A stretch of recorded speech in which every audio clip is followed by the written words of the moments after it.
الحمد لله نحمده ونستعينه ونستغفره ونعوذ بالله من شرور أنفسنا ومن سيئات أعمالنا من يهده الله فلا مضل له ومن يضلل فلا هادي له أشهد أن لا إله إلا الله وحده لا شريك له وأشهد أن محمدا عبده ورسوله اللهم صل وسلم وبارك على محمد وعلى آله وصحبه أجمعين أما بعد.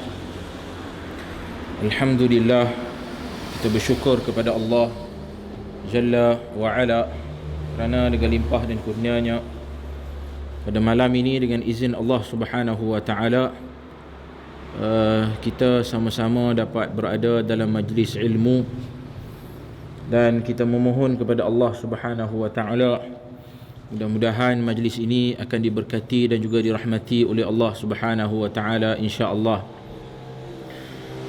Tuan-tuan hadirin hadirat yang dirahmati Allah sekalian, saya kira agak lama kita tak berkuliah di sini.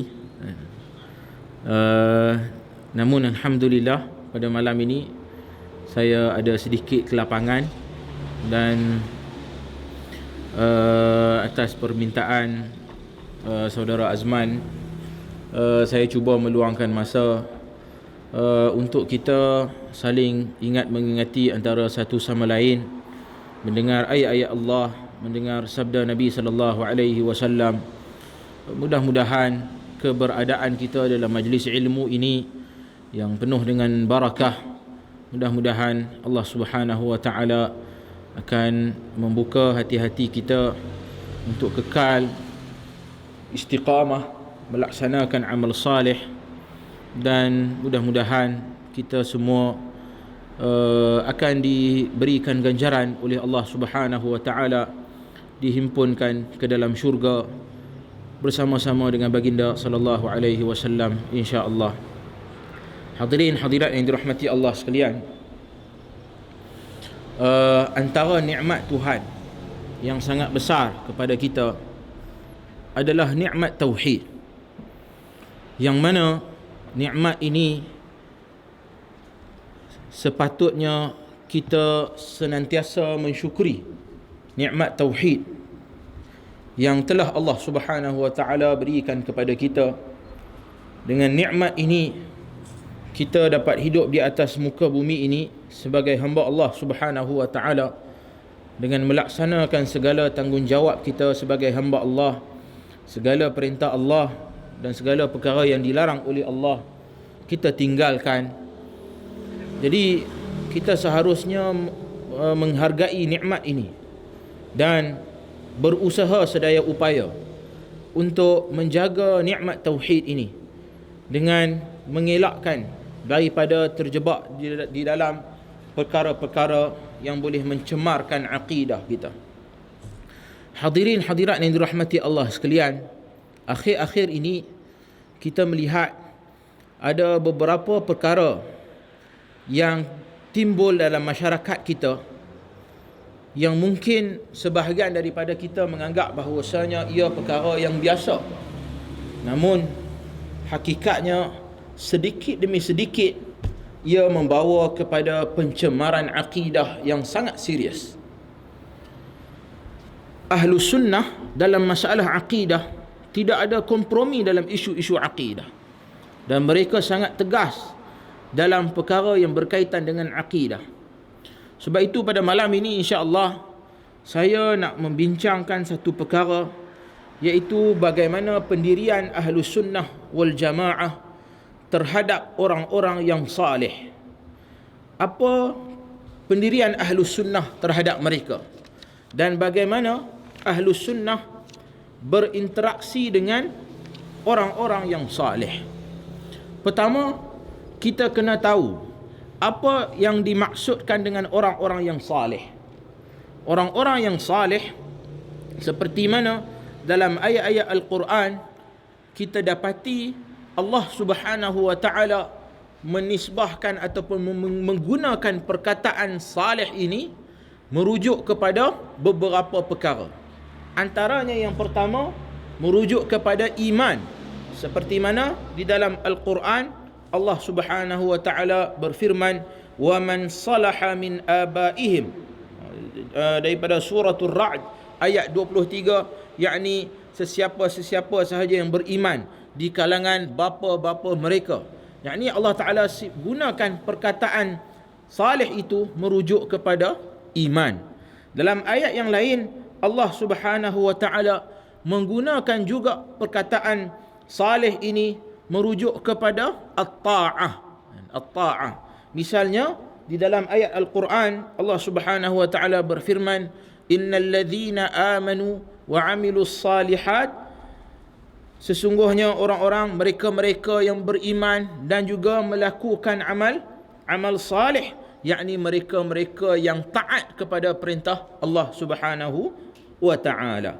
Jadi ini menunjukkan kepada kita bahawasanya satu lagi dalam ayat Al-Quran Allah Subhanahu wa taala menggunakan perkataan salih ini merujuk kepada husnul manzilah, yakni kedudukan yang baik, merujuk kepada wa innahu fil akhirati laminas salihin, sesungguhnya dia ini pada hari akhirat tergolong di kalangan orang-orang yang salih. Yakni orang-orang yang salih merujuk kepada kedudukan yang baik. Jadi daripada ketiga-tiga penggunaan ayat Al-Quran di sini menunjukkan bahawasanya as-salah atau as-salih, yang merujuk kepada orang yang salih, ataupun asal perkataannya as-salah adalah lawan kepada al-fasad. Al-fasad. Jadi orang-orang yang salih merujuk kepada orang-orang yang baik, orang-orang yang taat kepada perintah Allah Subhanahu wa taala, orang-orang yang kedudukan mereka tergolong di kalangan orang-orang yang baik. Jadi bagaimanakah sikap Ahlus Sunnah bila mana berinteraksi dengan orang-orang yang baik ini, orang-orang yang salih ini? Dalam ayat-ayat Al-Quran Allah Subhanahu wa taala juga menggunakan perkataan salih ini merujuk kepada hamba-hambanya yang mentaati perintah Allah Subhanahu wa taala, yang melaksanakan tuntutan amal ma'ruf dan juga nahi munkar. Sebab itulah kita katakan secara kesimpulannya orang-orang yang salih adalah orang-orang yang beriman. As-salihun humul mu'minun. Orang-orang yang salih adalah orang-orang yang beriman kepada Allah Subhanahu wa taala. Dan sebaik-baik orang yang salih adalah para anbiya dan juga rasul. Mereka lah sebaik-baik orang-orang yang salih. Sebab itu dalam Al-Quran Allah Subhanahu wa taala menyifatkan beberapa orang nabinya dengan kesalihan. Misalnya Allah Taala sifatkan Nabi Ibrahim alaihi salam, wa innahu fil akhirati laminas salihin. Sesungguhnya dia, yakni Ibrahim alaihi salam itu pada hari akhirat dia tergolong di kalangan orang-orang yang salih. Begitulah juga Allah Ta'ala sifatkan kepada Yahya, Nabi Yahya alaihi salam, seperti mana Allah Ta'ala nyatakan dalam Al-Quran, hunalika da'a Zakaria rabbah qala rabbi habli min ladunka dhurriyatan tayyibah. Bila mana Allah Ta'ala cerita tentang nabinya Zakaria, yang mana Zakaria ini dia berdoa kepada Allah Subhanahu wa taala supaya Allah Taala kurniakan kepadanya zuriat, anak. Lalu Allah Taala kata, fanadathul malaikatu wa huwa qa'imun yusalli fil mihrabi anna Allah yubashshiruka bi Yahya musaddiqan bi kalimatin min Allah wa sayyidan wa hasura wa nabiyyan minas salihin. Allah Taala kata para malaikat itu dia menyeru Zakaria wa huwa qa'imun yusalli fil mihrab, dalam keadaan Zakaria pada ketika itu sedang salat di mihrab, annallaha yubashshiruka bi Yahya, sesungguhnya Allah Subhanahu wa taala telah memberikan khabar gembira kepada kamu, yakni dengan Yahya. Maknanya Allah Taala beritahu dia bakal mendapat seorang anak yang bernama Yahya. Kemudian di akhir ayat Allah Ta'ala kata wa nabiyyan minas salihin, dan Yahya ini akan menjadi nabi dan dia tergolong di kalangan orang-orang yang salih. Dan banyaklah lagi ayat-ayat yang lain, misalnya Allah Ta'ala sifatkan Nabi Isa alaihi salam juga dengan kesalihan. Antaranya Allah Ta'ala kata, wa yukallimun nasa fil mahdi wa kahla wa minas salihin.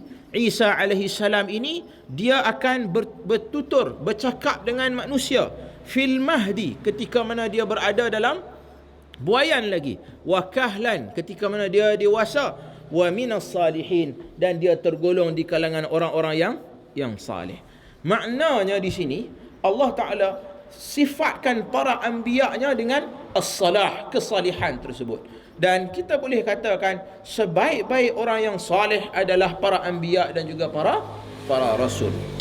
Kemudian selepas para anbiya dan para rasul, sudah semestinya sebaik-baik orang yang salih adalah orang-orang yang mengikuti jejak para anbiya dan juga para rasul tersebut.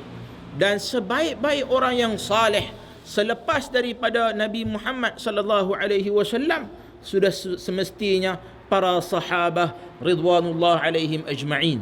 Yakni para sahabat Nabi sallallahu alaihi wasallam yang mendukung risalah Nabi, menyebarkan dakwah Nabi sallallahu alaihi wasallam, memegang, memikul amanah untuk menyampaikan risalah Nabi sallallahu alaihi wasallam. Jadi mereka inilah orang yang paling salih selepas daripada Nabi sallallahu alaihi wasallam. Dan para sahabah pula ada tingkatan-tingkatan mereka. Di kalangan para sahabah sudah semestinya yang paling martabat mereka yang paling tinggi sudah semestinya khulafa ar-rasyidin, iaitu Abu Bakar radhiyallahu an, Umar radhiyallahu an, Uthman radhiyallahu an, dan juga Ali ibn Abi Talib radhiyallahu an. Kesemuanya mereka ini adalah termasuk di antara orang-orang yang paling salih di kalangan para sahabat Nabi sallallahu alaihi wasallam.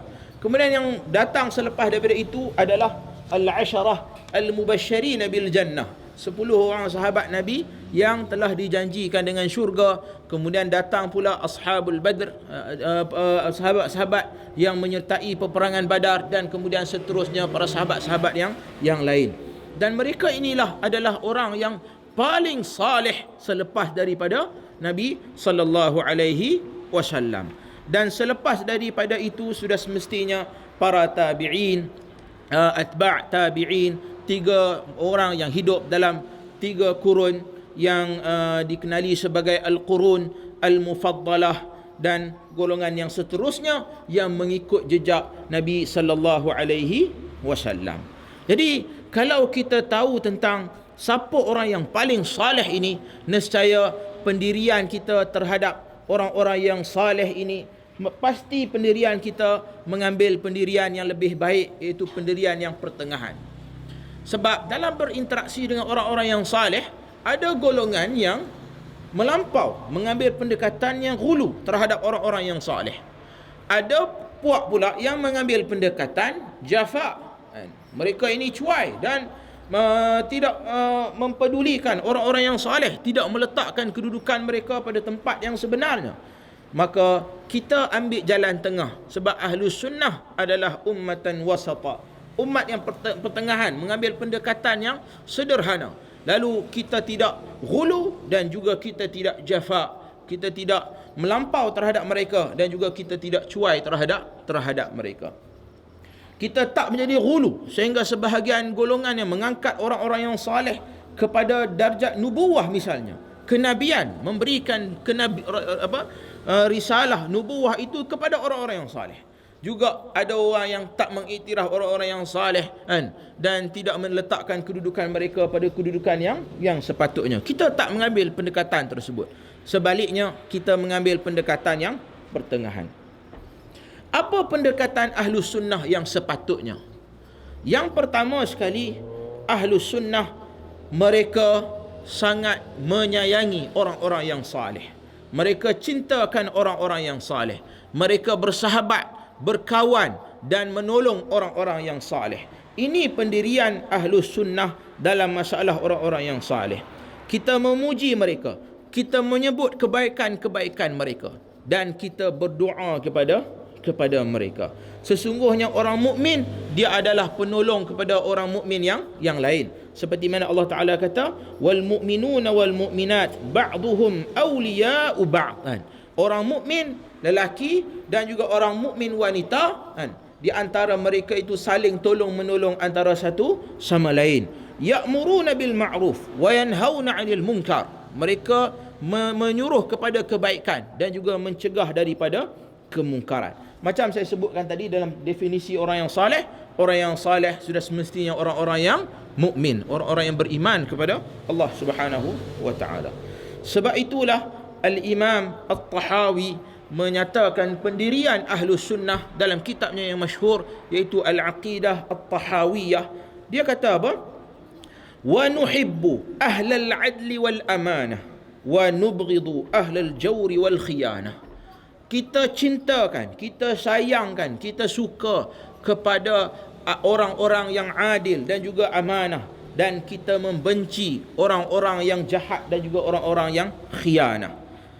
Dan dia juga menyatakan wa ulama'us salaf minas sabiqin wa man ba'dahum minat tabi'in ahlul khabari wal athari wa ahlul fiqhi wan nazar la yadhkuruna illa bil jamil.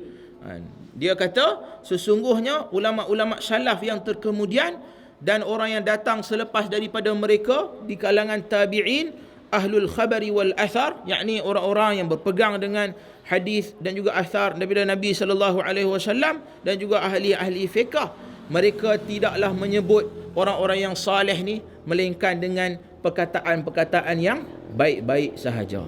Jadi pendirian kita dengan ahlu sunnah, kita menghormati orang-orang yang saleh. Kemudian yang kedua, pendirian ahlu sunnah terhadap orang-orang yang saleh adalah kita berpandangan bahawasanya orang-orang mukmin, orang-orang yang saleh, orang-orang yang bertakwa kepada Allah, humul awliya. Mereka lah adalah wali-wali Allah. Maknanya di sisi ahli sunnah, kita tak eksklusifkan wali itu kepada individu-individu tertentu ataupun orang-orang yang memiliki kelebihan-kelebihan tertentu ataupun orang-orang yang menyertai aliran-aliran tarikat tertentu. Tak. Sebaliknya bagi kita, sesiapa yang beriman kepada Allah, sesiapa yang menjadi orang yang saleh, sesiapa yang bertakwa kepada Allah, maka mereka adalah wali Allah. Maka wali Allah di sisi kita boleh jadi mamat yang tanam jagung sebelah ni, kan? Tuan-tuan tengok, saya tengok jagung tu cantik, kan? Mamat yang tanam jagung sebelah ni, boleh jadi dia adalah wali Allah ni. Masya-Allah, tabarakallah. Boleh jadi, kan? Boleh jadi dia wali Allah, kan? Mana kita nak tahu? Orang yang menega gulai kat simpang tu, mana apa nama? Pak ngah kita, tak mai malam ni, kan? Pak ngah kita, boleh jadi dia wali Allah. Orang yang menega burger tepi jalan ataupun menega ayak tebu tepi jalan, boleh jadi dia wali Allah. Makcik yang duk jual goreng pisang tepi jalan, boleh jadi dia adalah wali Allah. Kerana di sisi kita, wali Allah yang penting dia beriman, dia orang yang saleh, dia bertakwa kepada Allah, maka dia adalah wali Allah. Pasal apa kita sebut macam tu? Pasal ayat Al-Quran kata, ala inna awliya Allah la khawfun alaihim wa la hum yahzanun alladhina amanu wa kanu yattaqun. Allah Ta'ala kata, sesungguhnya wali-wali Allah itu tidak ada kebimbangan dan mereka itu tidak bersedih. Alladhina amanu wa kanu yattaqun.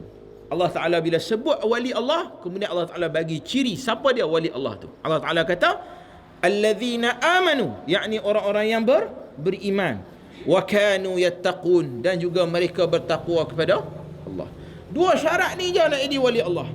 Tak payah duduk bertapa dalam gua, tak payah duduk makan bertih, tak payah duduk bersuluk wirid, duduk dalam bilik yang gelap berzikir dan sebagainya, ataupun tak payah duduk makan, tak boleh nak makan daging, kan? Dia kena makan sayur dan sebagainya saja, kan? Ada juga pasal lagu tu.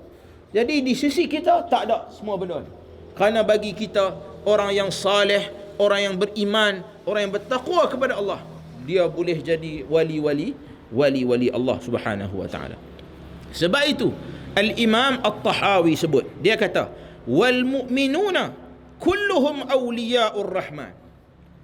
Orang-orang mukmin kesemuanya mereka itu adalah wali-wali Allah, awliya'ur rahman.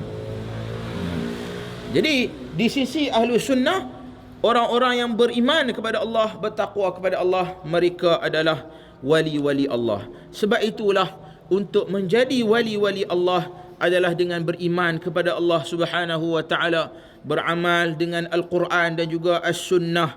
Dan sesiapa sahaja yang mendakwa dia adalah wali tetapi tidak mengikut jalan ini, maka hakikatnya mereka bukan awliya'ur rahman, sebaliknya mereka adalah awliya'us syaitan.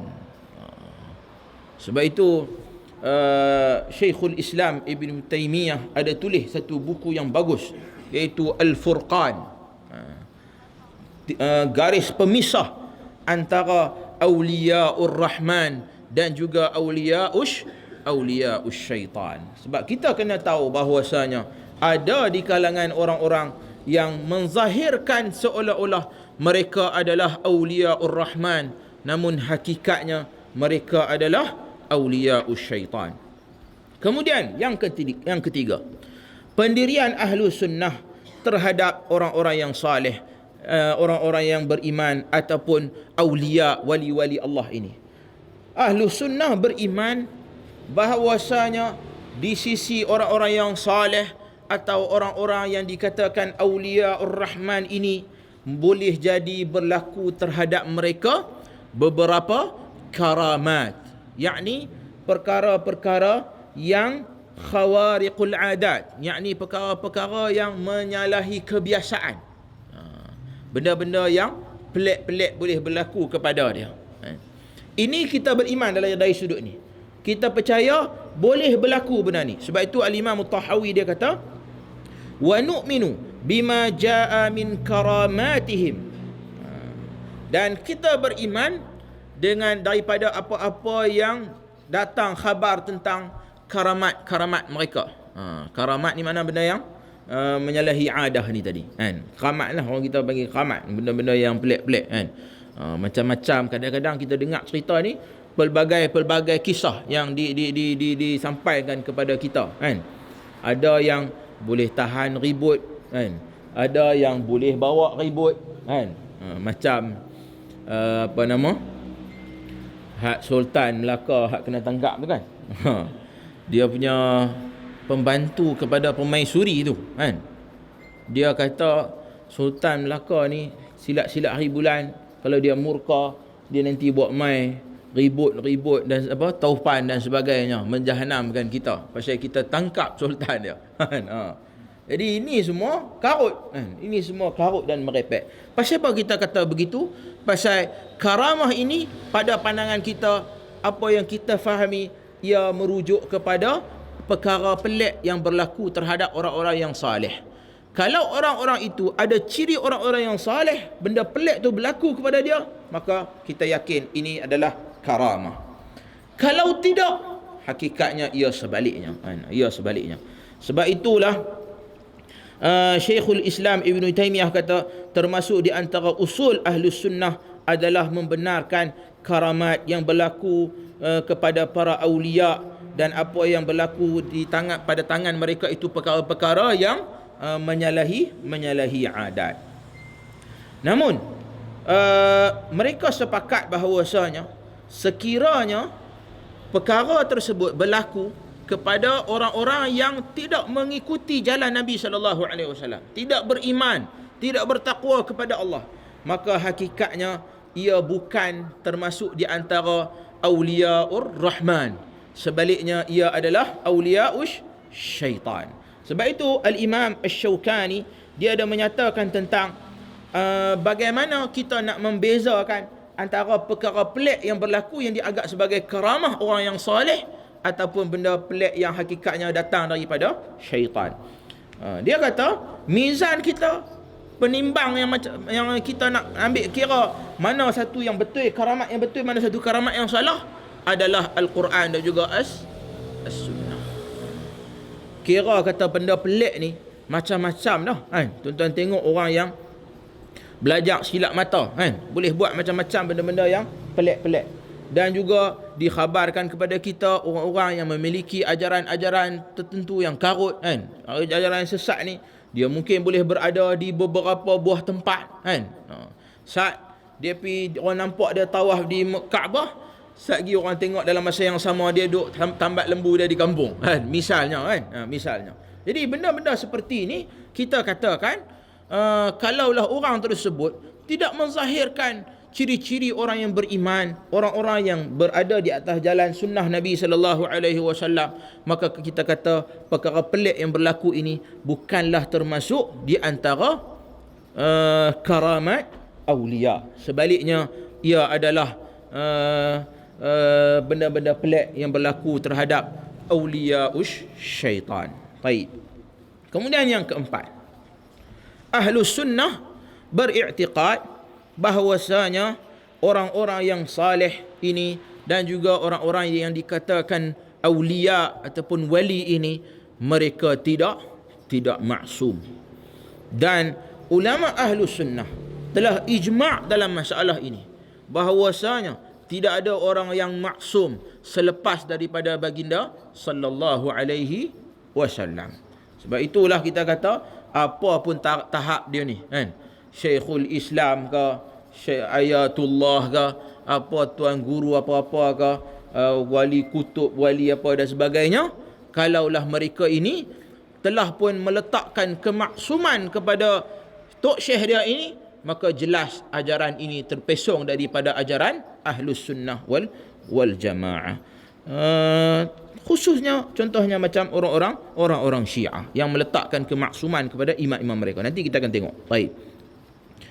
Seterusnya termasuk di antara Ahlus Sunnah wal Jamaah, kita tidak akan mengangkat kedudukan orang yang saleh melebihi kedudukan para anbiya, nabi dan juga rasul. Maknanya orang tu saleh tak mana pun, dia takkan boleh menandingi kehebatan ataupun kedudukan seseorang nabi ataupun seseorang rasul.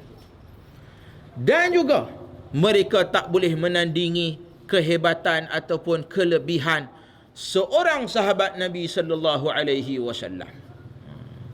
Jadi macam mana hebat pun orang macam tu, kalaulah nak dibandingkan kedudukan mereka dengan sahabat Nabi, sudah semestinya sahabat Nabi sallallahu alaihi wasallam itu lebih mulia. Mereka lah yang duduk bersama-sama dengan Nabi, menyaksikan wahyu diturunkan. Mereka lah yang mempertahankan Nabi sallallahu alaihi wasallam. Bahkan berpada dengan mereka melihat Nabi sallallahu alaihi wasallam, mendengar perkataan Nabi sallallahu alaihi wasallam walaupun daripada jauh, mereka sudah pun cukup untuk mendapat title sahabat Nabi sallallahu alaihi wasallam. Itu lebih baik daripada apa-apa saja gelaran, wali ke, tok guru, kutub ke dan sebagainya, semua kan. Sudah semestinya mereka ini lebih baik. Baik. Seterusnya Ahlus Sunnah wal Jamaah berpendirian bahawasanya dilarang sama sekali kita bersikap ghulu, melampau terhadap orang-orang yang saleh. Dan juga kita tidak akan memuliakan kubur orang-orang yang saleh, sama ada dengan membuat sebarang binaan ataupun membuat sebarang perayaan di kubur-kubur orang-orang yang dikatakan orang-orang yang saleh ini. Itu pendirian kita dalam masalah ini.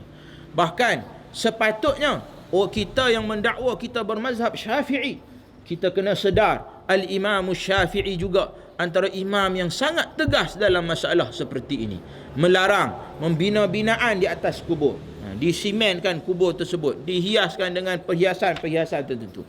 Tuan-tuan boleh baca pandangan Al-Imam Syafi'i dalam bab Kitabul Janaiz, dalam kitabnya Al-Um. Begitulah juga pandangan An-Nawawi dalam Al-Majmu' Syarh Muhadzab. Semuanya dengan tegas menyatakan bahawasanya larangan membuat binaan dan juga mengagung-agungkan kubur, termasuklah kubur orang-orang yang saleh. Kubur orang-orang yang saleh. Baik. Sebab membina binaan, membuat perayaan di kubur ini dia mendorong kepada aktiviti pemujaan. Ada depa ni kata tak ada apa, kita bukan apa, kita nak ambil kesempatan sebab dia ni orang yang saleh. Maka kubur dia tersebut, keberadaan kita di kubur orang yang saleh adalah barakah. Maka dengan kesempatan itu, bila kita berdoa, sudah semestinya doa kita itu lebih dimakbulkan oleh Allah Subhanahu wa ta'ala. Sebab itu tuan-tuan duk tengok di Singapura tu, Habib Nuh kan, kubur dia sentiasa diziarahi oleh orang ramai, termasuklah golongan habaib kan. Yang depan dia ada habib banyak-banyak ni kan. Depa suka pergi ziarah kubur dia kan. Dan kubur dia dihiasi dengan begitu cantik kan.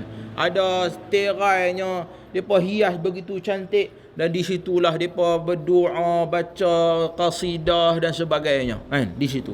Dan ini antara perkara yang termasuk di dalam larangan Al-Imam Syafi'i itu sendiri dan juga Al-Imam Nawawi dalam masalah ini. Itu yang peliknya kan, itu yang peliknya. Dan hari ini mereka inilah golongan yang diangkat oleh masyarakat sebagai orang-orang yang kononnya cintakan Nabi sallallahu alaihi wasallam. Orang-orang yang kononnya menghidupkan sunnah Nabi sallallahu alaihi wasallam, menanamkan rasa kasih sayang, menghidupkan ni suasana ataupun budaya cintakan Nabi sallallahu alaihi wasallam. Tapi depa tak sedar hakikatnya sedikit demi sedikit dia bawa ke mana? Bawa kepada pemujaan dan sikap melampau seperti ini. Saya pelik tuan-tuan, saya pelik. Kita di Pulau Pinang boleh ada panggil Hisham Kabbani, Sheikh Nazim kan, daripada Cyprus tu. Dia ni tuan-tuan, tipe ada orang ni. Hak satu ni hak nombor satu lah, Tok Syekh nombor satu. Hak ni Tok Syekh nombor dua, Hisham Kabbani. Dua-dua orang ni bukan setakat ulama ahlu sunnah sesatkan mereka. Tuan-tuan baca di dalam web orang sufi sendiri sesatkan dia. Kan lebih baik kita mengambil pandangan orang-orang sufi yang menyesatkan mereka ini kan. Kerana sikap cara mereka itu melampau, pelik, sangat pelik. Tapi bila mai di Malaysia, dia mai dengan wajah yang cantik punya kan. Hak pelik-pelik tu banyaknya di luar negara. Dan orang tak nampak benda tu. Orang tak sedar. Di luar negara, anak murid dia boleh sujud di kaki dia. Laki perempuan tak kira, semua orang cium tangan dia. Dan orang puja dia ni. Tapi bila mai di Malaysia, Malaysia berselawat. Allahu Akbar. Pelik semua tuan-tuan. Sangat-sangat pelik. Kerana mereka individu-individu ini di luar negara kita tengok, mereka lah yang mempelopori ajaran-ajaran yang menjurus ke arah memuja dan juga memuliakan kubur-kubur yang didakwa kubur-kubur wali-wali Allah ini. Ini masalah. Sedangkan hakikatnya mereka ini membawa masalah yang cukup besar kan, cukup besar. Tapi kita tak perasan benda ni kerana mereka telah berjaya mengkosmetikkan dakwah mereka dengan kosmetik yang cukup cantik kan. Lalu kita pun rasa tak apalah, apa masalahnya, ini semua nak mengajak masyarakat cintakan Rasul dan sebagainya, apa salahnya. Lalu apa salahnya itulah yang akhirnya sedikit demi sedikit membawa kita kepada pemujaan yang melampau terhadap orang-orang seperti ini.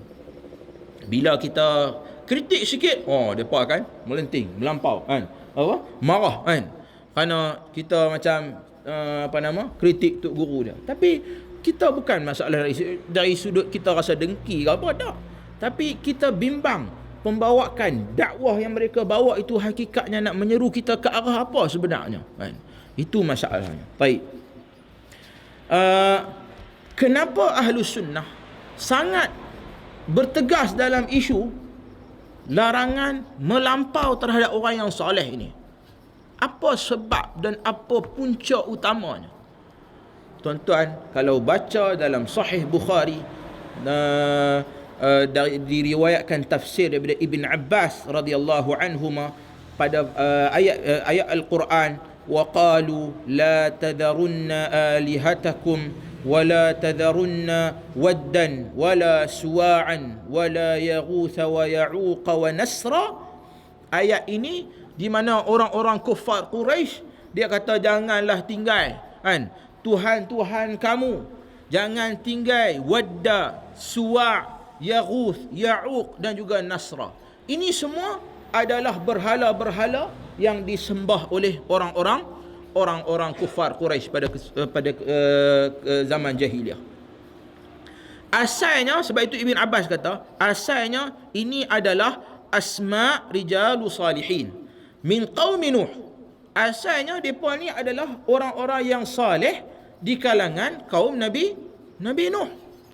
Tetapi apa jadi bila mana orang-orang ini meninggal dunia, maka syaitan pun membisikkan kepada pengikut-pengikut dia supaya letaklah sesuatu macam replika ke gambar ke kan. Tok guru mereka ni, orang-orang yang saleh ini, bila mana mereka nak buat ibadat, tengok dulu kan, dia akan mainlah rasa khusyuk dalam solat ni, dalam apa-apa nak buat ibadat ni.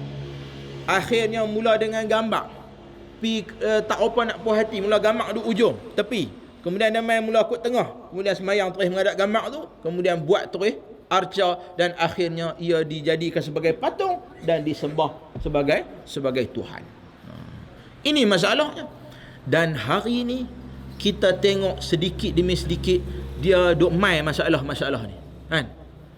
Saya duk baca, tengok kadang-kadang komen dalam laman-laman sosial ni, dia tulis tu, tengok wajah, tengok cahaya wajah tok guru kita kan. Lepas tu dia pibuh gambar, yang ni ulama-ulama Saudi ni, Wahabi ni, tengok muka-muka depa gelap kan, tak ada cahaya. Dia ni tok guru kita tengok bercahaya. Nak kira cahaya tak cahaya, yang tu masalah lain kan. Ulama Syiah bila dia jumpa dengan pengikut dia buat macam satu kan, tengok gambar tu, dia buat macam cermin tu, lampu tu pi kat cermin tu balik pantulkan cahaya, jadi wajah dia nampak macam bercahaya, nur. Sampai tahu tu dia buat penipu orang kan. Lalu pengikut ni, Allah tengok memandang wajah tok guru ibarat memandang bulan purnama. Contohnya. Kan? Jadi duk rasa Allah tengok muka tok guru ni, Allahu akbar, balik tidur tak lena kan.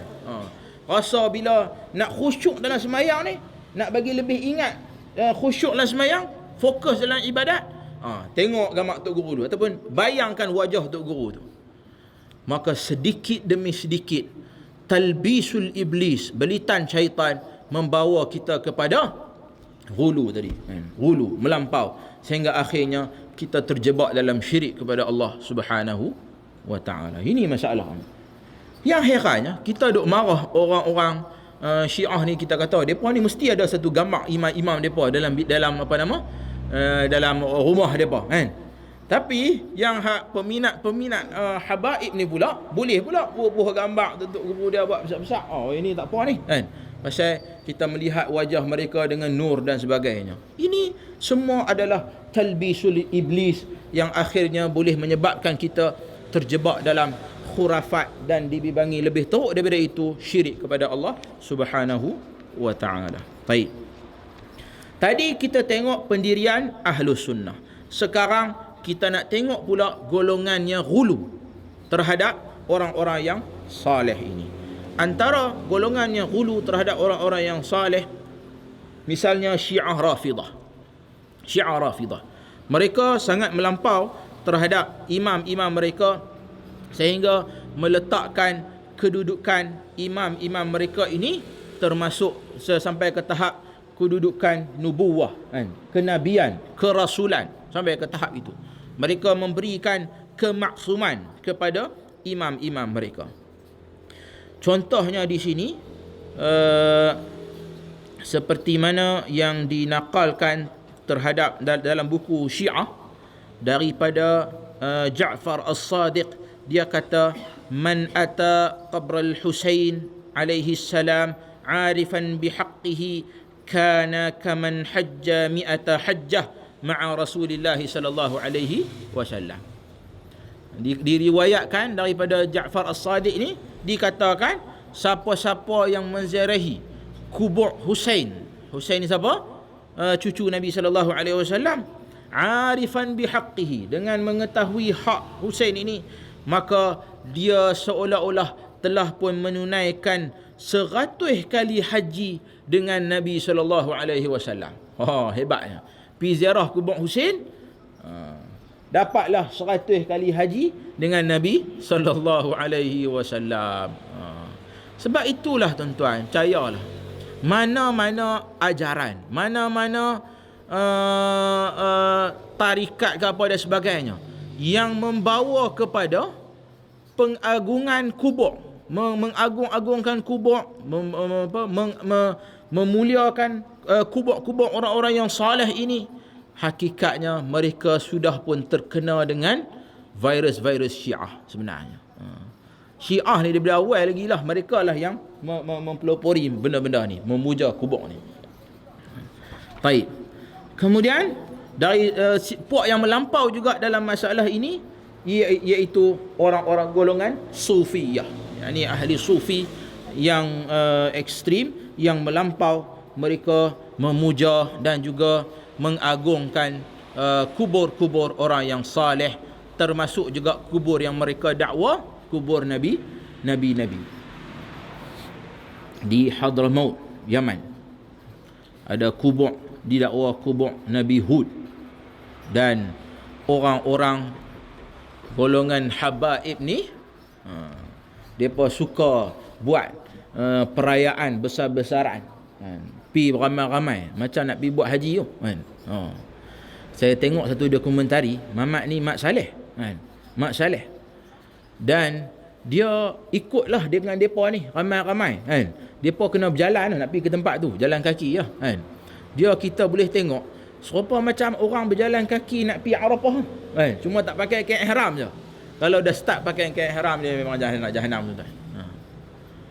Sampai dekat satu sungai, pakat mandi pula ramai-ramai kat sungai tu. Wallahu alam, kita tak tahu sebab apa. Kita bimbang satgi nak jadi macam Hindu pi duk mandi dekat sungai Ganges tu. Satgi dia nak pi ke arah tu, kita bimbang kan. Boleh jadi, mungkin depa kata tak ada apa saja, penat je, letih nak mandilah kat sungai tu. Kalau begitu keadaannya tak mengapa. Tapi yang duk pi berjalan jauh sampai ke utara tu, semata-mata hanya nak pi ke kubur tersebut, untuk apa? Untuk apa? Dan dipuja dan dimula sambil duk berjalan tu, duk baca macam-macam lah selawatnya dengan qasidahnya dan sebagainya. Jadi inilah gambaran hakikat sebenarnya mereka ini. Kita marah dengan ajaran-ajaran sesat yang memuliakan kubur-kubur Tok Guru mereka kan. Orang Arqam yang mengagungkan kubur Abu Ya dan sebagainya. Kita sesatkan mereka. Kalau kita sesatkan mereka, kita kena sesatkan juga golongan ini yang memuliakan kubur-kubur nabi-nabi ini kan. Buat anjuran perayaan tertentu dan sebagainya. Jadi ini antara masalah yang kita hadapi kan di zaman ini,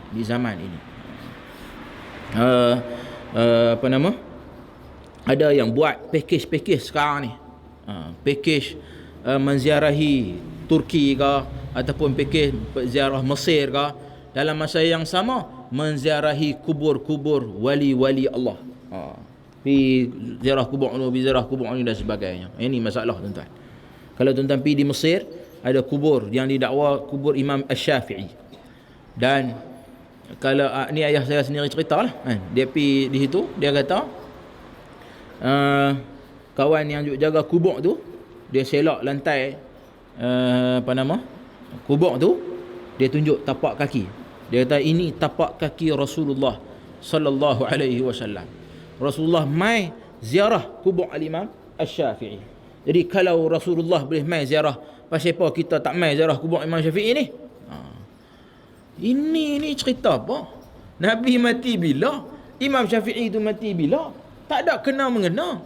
Tetapi inilah masalahnya, mereka golongan seperti ini, kecenderungan mereka untuk ghulu dan melampau itu membawa kepada dakwaan yang pelbagai dakwaan yang pelik. Pelbagai dakwaan yang pelik. Jadi ini antara masalahnya yang berlaku khususnya pada zaman kita ni. Termasuk juga mengagungkan kubur dengan cara membuat binaan macam saya katakan tadi. Kan? Dia akan buat kubah tertentu, kan? Buat macam pagar dan sebagainya. Lalu depa akan kata, bila kita bantah benda ni, depa akan kata, kubur Nabi boleh. Siapa kubur ni tak boleh? Kan? Kita katakan kubur Nabi SAW itu asalnya bukan pun di dalam Masjidin Nabawi. Dia asalnya rumah Aisyah. Tetapi pemerintah Jamai selepas daripada itu, mereka lah yang memasukkan kubur itu di dalam kawasan masjid. Itu pun binaan yang dibuat tersebut ada sebabnya, untuk nak menjaga, kan, daripada orang ceroboh ke ataupun orang cuba nak buat benda-benda yang khurafat. Tara yang duk ada la ni pun tak larat jaga, tuan-tuan, kan? Macam-macam duk ada buh surat dalam tu, celah tu. Sebab tu depa kena letak pegawai Hay'ah al-amru bil ma'ruf wan nahyi 'anil munkar. Letak pegawai tu, dia nak kena jaga. Orang Melayu kita akan marah, dia kata, oh, nak duduk depan tu pun tak boleh. Ni lah pok-pok ni, kan? Tapi kita kata ada sebab. Di Bakek tu pernah satu ketika jemaah haji mai daripada India ataupun Pakistan masuk dalam tu, ambil tanah kubur tu dan makan macam tu. Makan. Ambil tanah tu makan. Ini cerita apa, tuan-tuan? Dia kata, oh, yang ni tanah kubur ni ada isteri Nabi, ada sahabat Nabi, orang Madinah dan orang yang soleh daripada zaman Nabi sampailah zaman lah ni. Jadi tanah ni tanah berkat. Sebab tu ambil makan tu. Tapi kita kata, di mana asasnya untuk kita buat benda-benda macam tu? Sebab itulah antara masalah orang-orang ini, mereka ada kecenderungan untuk tabarruk dengan orang-orang yang saleh. Orang-orang yang saleh. Ini masalah. Tuan-tuan, tabarruk dengan Nabi, kita sama sekali tak pernah bantah pun dalam masalah ini. Dia pada kata kita tak bagi. Tak. Kita Ahlus Sunnah dalam masalah ini sepakat bahawasanya boleh tabarruk dengan Nabi SAW. Dan juga apa-apa peninggalan daripada Nabi SAW. Baik rambut Nabi, baik apa lagi. Banyak diriwayatkan di dalam hadis yang sahih, di mana para sahabat Nabi SAW bertabarruk dengan Nabi. Antaranya Nabi SAW pernah tidur di rumah Ummu Sulaim. Anas cerita, bila Nabi tidur, peluh, basah peluh Nabi. Dia bila tidur atas katil Ummu Sulaim, bila Nabi dah bangkit, Ummu Sulaim pergi ambil kain sadar tempat Nabi tidur tu, dia perah, ambil peluh tu, kan? Nabi tanya nak buat apa peluh ni? Dia kata nak bertabarruk, kan, untuk dia dan juga anak-anak dia dengan peluh Nabi SAW. Dan Nabi tidak bantah. Sahabat Nabi SAW, bila mana Nabi ambil wuduk saja, ayat-ayat wuduk, bekas wuduk Nabi ni, pakat berebut pergi ambil. Semua ambil sapu badan masing-masing, tabarruk dengan asar Nabi SAW. Nabi SAW selesai menunaikan haji, Nabi suruh tukang gunting tu gunting rambut dia. Bila dah gunting, Nabi ambil rambut tu, Nabi pakat bagi dekat sahabat-sahabat yang duduk di sekeliling baginda sallallahu alaihi wasallam. Tujuannya kerana apa? Supaya mereka boleh bertabarruk dengan rambut Nabi sallallahu alaihi wasallam. Ya. Dan Nabi tak bantah benda tu, menunjukkan benda itu boleh. Pasal apa benda tu boleh? Pasal Nabi sallallahu alaihi wasallam memang confirm pada jasad baginda itu adanya barakah. Tetapi pada orang yang lain bagaimana? Boleh atau tidak? Mereka akan kata, tak, sebenarnya Nabi ni kedudukan dia orang yang bagus, takwa kepada Allah dan sebagainya, dekat dengan Allah. Jadi kita kiaslah hak Nabi tu dengan orang-orang yang saleh. Dalam masalah ini, kias ini terbatal. Kias fasid. Kias ma'al fariq. Tak sama Nabi dengan orang yang saleh. Kesalihan, keimanan, ketakwaan Nabi SAW tidak dipertikaikan sama sekali. Tetapi orang yang saleh, siapa boleh jamin dia benar-benar beriman dan bertakwa kepada Allah Subhanahu wa taala? kesalihan itu kekal sehingga dia mati? Kita tak tahu. Tak boleh jamin benda tu. Jadi kalau itu tak boleh jamin, macam mana kita nak tabaruk dengannya? Sebab itu Al-Imam Syatibi dalam kitabnya Al-I'tisam menakalkan ijma' bahwasanya tidak boleh tabarruk selain daripada athar Nabi SAW sahaja. Tabarruk dengan Nabi SAW. Tidak boleh tabarruk dengan orang-orang yang saleh. Sebab apa Imam Syatibi kata demikian? Pasal dia kata selepas kewafatan Nabi SAW, para sahabah tidak pula saling bertabarruk di antara satu sama lain. Bukankah di kalangan mereka ada orang yang paling saleh seperti Abu Bakar, Umar, Uthman, Ali, Abdullah bin Amr, Abdullah bin Abbas, Abdullah bin Mas'ud, dan ramai lagi sahabat-sahabat Nabi yang hebat-hebat. Tetapi tak diriwayat pun pada kita yang mereka ini saling bertabarruk antara satu sama lain. Juga tak diriwayatkan daripada para tabi'in dan juga atba' tabi'in mereka buat perkara ini. Lalu Al-Imam Syatibi kata, bukankah ini ijma' kesepakatan mereka, ijma' sukuti, makna tidak ada yang buat benda ni, kan? Tidak ada yang buat benda ni, menunjukkan bahawasanya mereka telah sepakat bahawasanya tabarruk itu hanya khas kepada Nabi SAW sahaja, tidak kepada orang-orang yang lain. Jadi kalau macam tu, tak payahlah sampai melampau ayak minum untuk guru, bekas makanan dia dan sebagainya. Itu semua kita ambil bertabarruk, baju dia dan sebagainya, kan? Ada orang cerita tentang baju Imam Abu Hanifah yang ketika mana dia dipenjarakan, dia disebat di rotan, kan? Jadi baju dia itu ada orang ambil berkat dengannya, kan? Pasal ni baju Imam Abu Hanifah. Ini antara contoh-contoh sikap melampau dalam masalah. Sikit dah ulas, dah sebut sikit tadi pasal tabaruk dengan athar Nabi ni. Athar Nabi memang diwarisi daripada zaman Nabi, para sahabat, para tabi'in, atba' tabi'in, diwarisi. Tetapi selepas daripada itu, kita tak boleh dah nak meyakini bahawasanya athar ini benar-benar datang daripada Nabi SAW. Hari ini kita tengok ada orang dakwa rambut. Ni tuan-tuan tengok dalam gambar tu yang dia bubuh dalam tu kotak tu. Rambut tu panjang. Salah-salah ni ada kan. Jadi kita duk rasa macam dah pelik dah ni, kan? Mai daripada mana? Ada orang yang buat dalam ni banyak dikatakan daripada Turki, kan? Daripada Turki, hasil peninggalan daripada kerajaan Turki Uthmaniyah. Ada yang kata kasut, ada yang kata baju dan sebagainya. Okey, kita kata tak apalah. Yang pertama sekali, kalau betul itu rambut Nabi, memang kita confirm pakat-pakat pi tabaruk. Orang yang pertama sekali hikam lah. Kita akan ajak hikam pi, kan? Cari rambut tu, kita celup layak, kita pakat-pakat minum. Boleh? Tetapi sebelum daripada itu, kita nak tanya, betul tak yang ni rambut Nabi? Okey, macam mana nak buktikan? Dia kata kami ada sanad ni. Sanad ni panjang. Dia Umar kita tunjuk gambar lagi tu, kan? Kita kata pertama sekali, bila ada sanad, tidak semestinya sahih. Hadis palsu ni berlambak sanad, penuh dengan sanad, macam-macam sanad.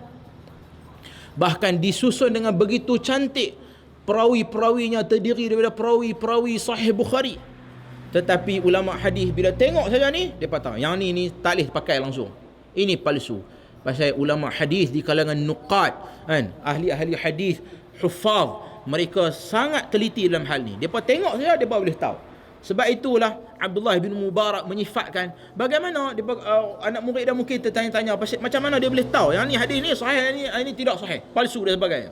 Dia kata bukankah orang yang sentiasa buat mah ni, kan, dia setiap hari duk main dengan mah, kan? Jadi pegang saja tahu dah hak ni palsu, yang ni palsu. Samalah macam ahlul hadis, para huffaz. Depa setiap hari duk bergelumang dengan hadis. Dengar saja, yang ni tahu dah tak boleh pakai. Persoalannya dikatakan sanad tu sampai kepada kerajaan Turki Uthmaniyah. Itu semua dipenuhi dengan majhulin. majhulin di sisi ulama hadis, perawi yang majhul, tak dikenali. Mereka ini tak terkenal pun periwayatan mereka. Jadi macam mana kita nak nisbahkan kesahihan rambut tersebut? Kemudian, kalau betul tuan-tuan, saya rasa mereka tidak akan rasa ragu-ragu kalau sekiranya kita nak buat ujian DNA pada rambut tersebut. Boleh tak tuan-tuan? Ha? Zaman lah ni ada teknologi kan. Lalu kita buat ujian DNA pada rambut tersebut. Kita cek tengok DNA rambut tu merujuk pada siapa? Laki ke perempuan pertama? Kan? Kemudian daripada situ kemungkinan kita boleh tahu asal usul dia. Mai daripada mana? Orang ni orang belah Asia ke, orang belah Afrika ke, belah mana? Cek kan, zaman ni zaman moden kan. Kalau betul dakwaan dia apa, kita pakat cek. Kita pakat cek. Tapi apa yang berlaku hakikatnya, kesemuanya penuh dengan dakwaan semata-mata, qila wa qal. Lalu akhirnya bagaimana kita nak membuktikan bahawasanya kesemuanya ini adalah peninggalan Nabi sallallahu alaihi wasallam yang sahih daripada Nabi sallallahu alaihi wasallam. Jadi sebab itulah Ahlus Sunnah dalam masalah ini, macam saya katakan tadi, kita mengambil pendekatan yang sederhana. Kita tidak melampau dan juga kita tidak bersikap jafak kepada mereka seperti mana golongan Mu'tazilah dan juga Jahmiyah, mereka ini menafikan pula karamatul awliya. Bagi mereka tak ada semua benda ni. Ada juga orang macam ni. Sebab tu bagi kita, kalau benda ini berlaku kepada orang yang terkenal dengan orang yang mengamalkan sunnah Nabi, akidahnya akidah sahih, maka pada ketika itu kita percaya, kita meyakini benda. Tapi kalau orang tu benar-benar orang yang saleh, orang yang dikatakan wali Allah, dia biasanya dia takkan cerita benda-benda ni kepada orang ramai.